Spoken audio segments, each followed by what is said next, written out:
كنتكلم على اللعبة الأرضية، وكنتكلم أنك إلا كنتي باقا كتظن أن عيجي واحد النهار وعتموت، وعلى حسب الأعمال ديالك يا عتمشي لجهنم يا عتمشي للجنة.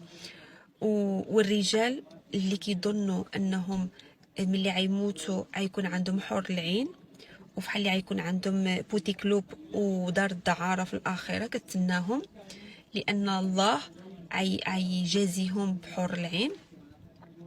وإلا كتظن أن كنعيشوا عي مرة واحدة وصافي وكتموت وكيدفنوك وصافي تنتهين، فما فهمه والو على اللعبة الأرضية حبيبتي، ما فهمه حتى شي حاجة. أول حاجة ان الرجال ما كاينه لا حور العين لا حتى شي حاجة. سير قرا باش تفهم، وزول من افكار ديال الدين والشيوخ شنو بغاو يدخلوا لك في الراس ديالك.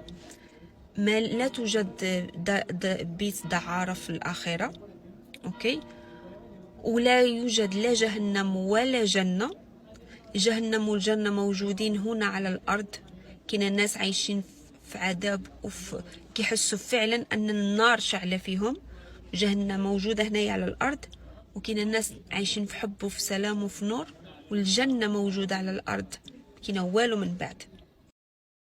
هل الأديان حقيقة أم اختراع بشري؟ سأقول لكم رأيي. الأديان هو اختراع بشري. نعم، في رأيي هو اختراع بشري.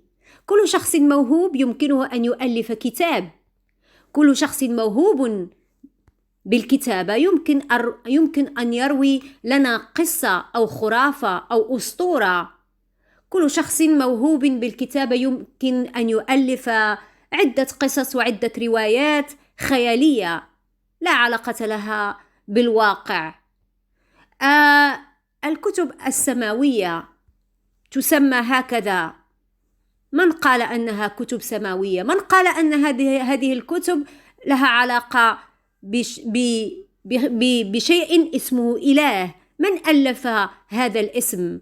نعلم جيدا أن المصريين القدامى كانوا يخترعون آلهة، نعم، لكي يعبدونها، وفعلا لقد أعطوها اسم آلهة. فنحن البشر من اخترع اسم إله؟ نحن كبشر نحن عبارة عن طاقات. نحن من قال أنه يوجد إله وتوجد كتب سماوية. لنرجع إلى الكتب. الكتاب، ماذا يحمل مثلا الكتاب؟ كتاب القرآن. لماذا يعني الكتاب كتاب القرآن ينهي عن المنكر، ينهي عن الفساد، يعاقب، يهدد بالعقاب، عدة أشياء. لأن قديما لم تكن قوانين، لم توجد قوانين لردع البشر من ارتكاب الجرائم، فقد اخترعوا الأديان. اليوم إذا ارتكبت جريمة ستدخل إلى السجن، ستعاقب في السجن. لكن قديما لم يكن هناك عقاب. فقط الكتب القرآنية تقول لك لا تفعل هذا ولا تفعل هذا، فإذا فعلت هذا عقابك سيكون الرجم، أو ستقطع يدك إذا سرقت، أو سينتظرك العذاب الأليم، ستنتظرك جهنم، سيقطعون رأسك، لا أعلم، عذاب القبر، وإلى ما نهاية. إذن المسألة متعلقة بالقوانين. يعني في الماضي لم تكن تتواجد قوانين لردع يعني لتخويف الإنسان ولترهيبه.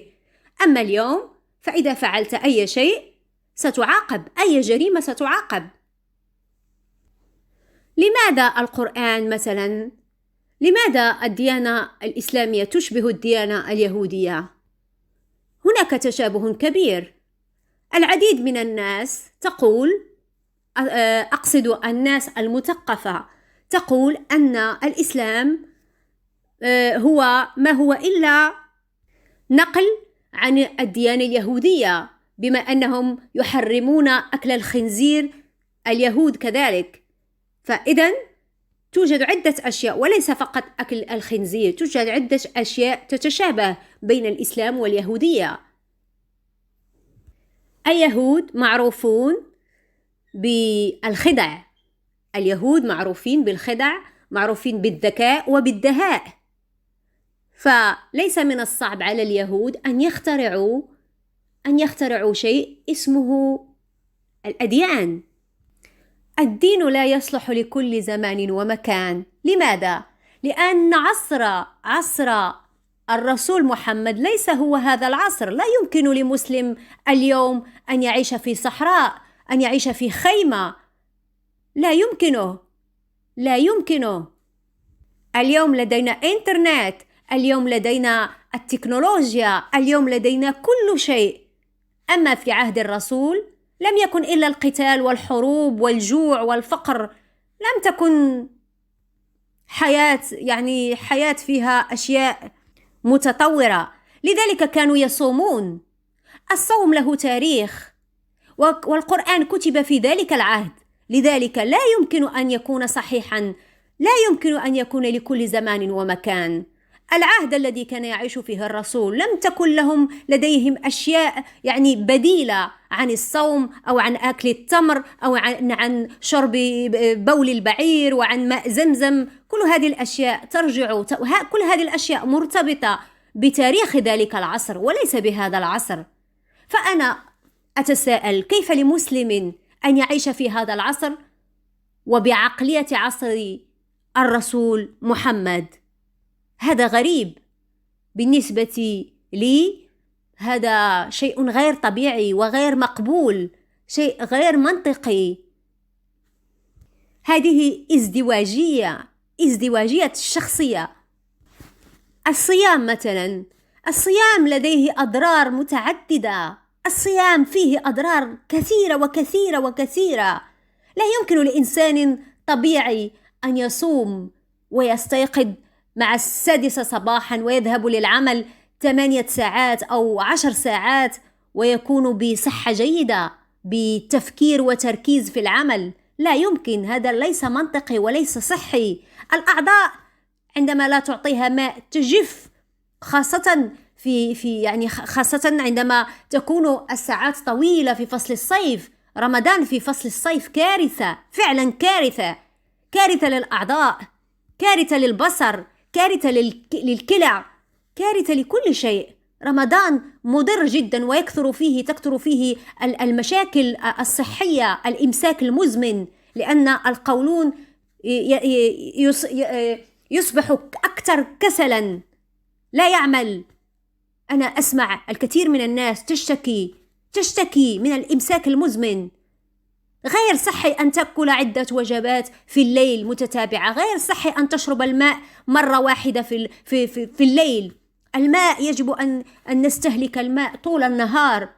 طول النهار يجب على الإنسان أن يستهلك 2 من الماء أو 1.5 على الأقل من الماء، كل مرة كأس أو كل مرة جرعة. لا يمكنك أن تعيش بدون ماء، لا يمكنك أن تعيش بدون ماء. والفم، رائحة الفم رائحة كريهة جدا. كيف يمكنك أن تقابل الناس ورائحتك جد كريهة وتقول أن الصائم رائحته مثل رائحة المسك؟ تكذب على نفسك، تنافق نفسك، تكذب على نفسك. لا يمكن أن تكون رائحتك مثل رائحة المسك. هذا كانوا يقولونه في عهد الرسول، لأن لم يكن لديهم البديل، لم يكن لديهم سوى السواك لم تكن لديهم أشياء متطورة مثل اليوم. هذا فقط الجزء الأول. أعتذر من اللغة العربية لأنني لا أعيش في بلد عربي منذ سنين طويلة، وقررت أن أتحدث اللغة العربية رغم أخطائي الكثيرة.